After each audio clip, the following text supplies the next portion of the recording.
আসসালামু আলাইকুম। প্রিয় একাদশ দ্বাদশ শ্রেণীর শিক্ষার্থী, আল্লাহ তাআলার অশেষ মেহেরবানিতে তোমরা সবাই ভালো আছো। আমি মোহাম্মদ গোলাম মাওলা তালুকদার, সহকারী অধ্যাপক, কেশরগঞ্জ ডিগ্রি কলেজ, কলবাড়িয়া, ময়মনসিংহ। আজ আমি তোমাদের পৌরনীতি ও সুশাসন বিষয়ে দ্বিতীয় পত্র, পৌরনীতি ও সুশাসন বিষয়ে দ্বিতীয় পত্র,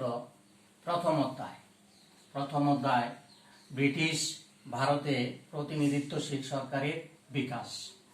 এই অধ্যায় থেকে যে বিষয়গুলো নিয়ে আলোচনা করব, বিষয়গুলো হলো মন্ত্রিমিশন পরিকল্পনা 1946-এর পটভূমি, মন্ত্রিমিশন পরিকল্পনা 1946-এর বৈশিষ্ট্যসমূহ, মন্ত্রিমিশন পরিকল্পনা 1946-এর ব্যর্থতা ও এর কারণসমূহ। তাহলে আমরা প্রথমেই মন্ত্রিমিশন পরিকল্পনা 1946-এর পটভূমি নিয়ে আলোচনা করি। ব্রিটিশ ভারতে শাসনতান্ত্রিক ও রাজনৈতিক সংকট নিরসনে 1946 সালের 19 ফেব্রুয়ারি ব্রিটিশ প্রধানমন্ত্রী ক্লেমেন্ট রিচার্ড অ্যাটলি মন্ত্রিসভার 3 জন প্রভাবশালী সদস্য নিয়ে একটি কমিশন গঠন করেন। সে বছরই 24 মার্চ ওই কমিশন সদস্যরা sir Stafford Krebs, Lord Pethick Lawrence এবং অ্যাবি আলেকজান্ডার ভারতে আগমন করেন। 3 এপ্রিল কংগ্রেস সভাপতি মাওলানা আবুল কালাম আজাদ এবং 4 এপ্রিল মুসলিম লীগ নেতা মোহাম্মদ আলী জিন্নাহ মন্ত্রী মিশনের সাথে সাক্ষাৎ করেন, কিন্তু স্বায়ত্তশাসন ও অন্যান্য শাসনতান্ত্রিক বিষয়ে কংগ্রেস ও মুসলিম লীগের পরস্পর বিরোধী অবস্থানের কারণে মন্ত্রী মিশনের প্রচেষ্টা ব্যাহত হয়। অবশেষে 1946 সালের 16 মে এই কমিশন ভারতবর্ষের রাজনৈতিক ও শাসনতান্ত্রিক সমস্যা সমাধানের জন্য তাদের নিজস্ব চিন্তাধারা সম্বলিত একটি পরিকল্পনা ঘোষণা করেন। এটিকেই ঐতিহাসিক মন্ত্রী মিশন বা ক্যাবিনেট মিশন পরিকল্পনা হিসাবে অভিহিত করা হয়। প্রিয় শিক্ষার্থী, এখন আমরা মন্ত্রী মিশন পরিকল্পনার 1946-এর বৈশিষ্ট্যসমূহ আলোচনা করব।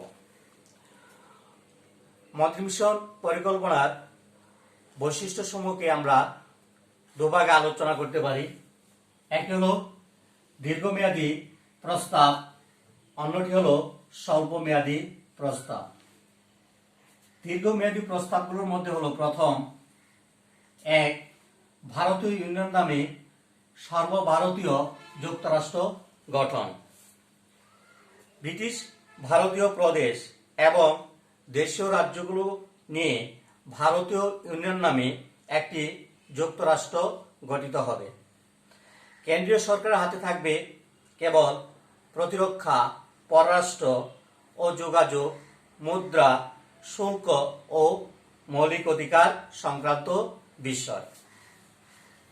2 নাম্বার, প্রদেশগুলোর ক্ষমতা।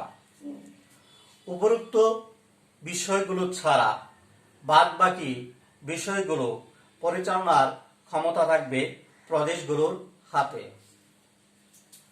3 শাসন ও আইন বিভাগের গঠন। ব্রিটিশ ভারতীয় প্রদেশ এবং দেশীয় রাজ্যগুলোর প্রতিনিধিদের নিয়ে কেন্দ্রীয় শাসন ও আইন বিভাগ গঠিত হবে। 4 প্রদেশগুলো 3টি গ্রুপে বিভক্ত করো। ব্রিটিশ ভারতে প্রদেশগুলো 3টি গ্রুপে বিভক্ত হবে। হিন্দু প্রধান মাদ্রাজ, বোম্বাই, যুক্তপ্রদেশ, উত্তরপ্রদেশ, বিহার ও উড়িষ্যা নিয়ে গঠিত হবে ক গ্রুপ। খ গ্রুপ গঠিত হবে মুসলমান সংখ্যাগরিষ্ঠ প্রদেশ পাঞ্জাব, সিন্ধু ও উত্তর পশ্চিম সীমান্ত প্রদেশ। অপেক্ষাকৃত ক মুসলিম সংখ্যাগরিষ্ঠ বাংলা ও আসাম প্রদেশ নিয়ে গঠিত হবে গ গ্রুপ। 5 নাম্বার, প্রদেশ ও গ্রুপের নিজস্ব সরকার ও সংবিধান। প্রত্যেক গ্রুপের এবং গ্রুপের অধীনে প্রদেশগুলো নিজ নিজ সরকার গঠন ও সংবিধান প্রণয়ন করতে পারবে। 6 প্রাদেশিক স্বায়ত্তশাসন। প্রদেশগুলো পূর্ণ স্বায়ত্তশাসন ভোগ করবে। 7 গ্রুপ থেকে বিচ্ছিন্ন হবার স্বাধীনতা। সংবিধান প্রণয়নের পর প্রদেশগুলো প্রয়োজন বোধে যে কোনো গ্রুপ থেকে বেরিয়ে আসতে পারবে। 8 গণপরিষদ গঠন। ভারতীয় ইউনিয়নের জন্য সংবিধান প্রণয়নের উদ্দেশ্যে সকল গ্রুপের প্রতিনিধি নিয়ে একটি গণপরিষদ গঠিত হবে। গণপরিষদে সংখ্যানুপাতিক প্রাদেশিক সদস্য নির্বাচনের ব্যবস্থা থাকবে এবং প্রতি 10 বছর পর যে কোনো প্রদেশের অনুরোধে সংবিধানের শর্তাবলী পুনর্বিবেচনা করা যাবে। 9 গণপরিষদকে 3টি গ্রুপে বিভক্ত করা। গণপরিষদের আসন সংখ্যা হবে 385। এর মধ্যে 187 আসন বিশিষ্ট ক গ্রুপে 167টি সাধারণ আসন ও 20টি মুসলিম আসন। 35 আসন বিশিষ্ট খ গ্রুপে 9টি সাধারণ আসন, 22টি মুসলিম আসন ও 4টি শিখ আসন এবং 70 আসন বিশিষ্ট ঘ গ্রুপে 40টি সাধারণ আসন, 30টি মুসলিম আসনের ব্যবস্থা করা হয়। এছাড়াও 93টি আসন দেশীয় রাজ্যগুলোর জন্য সংরক্ষিত রাখা হয়। প্রিয় শিক্ষার্থী, এখন আমরা দেখব স্বল্পমেয়াদী প্রস্তাব। স্বল্পমেয়াদী প্রস্তাবের 1 নাম্বার আছে অন্তর্বর্তীকালীন সরকার গঠন। নতুন সংবিধান প্রণয়ন না হওয়া পর্যন্ত গভর্নর জেনারেল প্রধান প্রধান রাজনৈতিক দলগুলোর প্রতিনিধি নিয়ে অন্তর্বর্তীকালীন সরকার গঠন করবেন।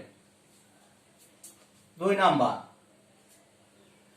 ব্রিটিশ সার্বভৌমত্বের বিলুপ্তি।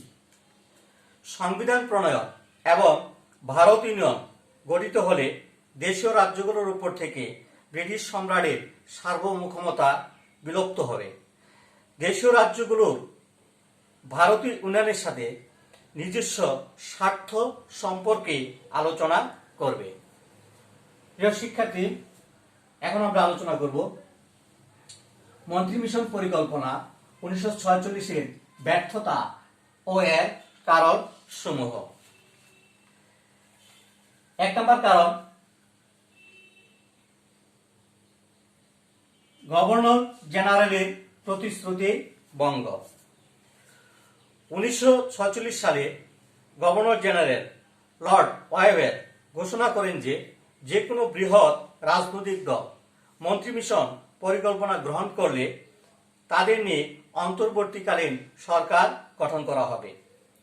গভর্নর জেনারেলের এ আশ্বাসের প্রেক্ষিতে মুসলিম লীগ 1946 সালে 6 জুন দিল্লি অধিবেশনে একটি প্রস্তাব পাশ করে মন্ত্রী মিশন পরিকল্পনা গ্রহণ করে, কিন্তু কংগ্রেস অন্তর্বর্তীকালীন সরকার গঠনে অসম্মতি জানায়।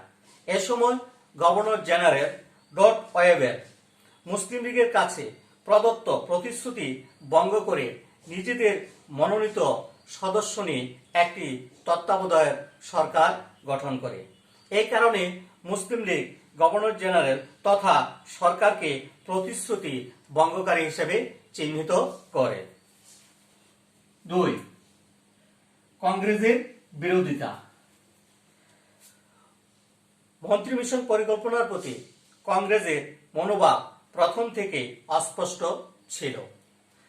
1946 সালের 26 জুন কংগ্রেস ওয়ার্কিং কমিটি সাম্প্রদায়িক ভিত্তিতে গ্রুপ গঠনের বিরোধিতা করে এবং অন্তর্বর্তীকালীন সরকারে যোগদান করতে অসম্মতি প্রকাশ করে।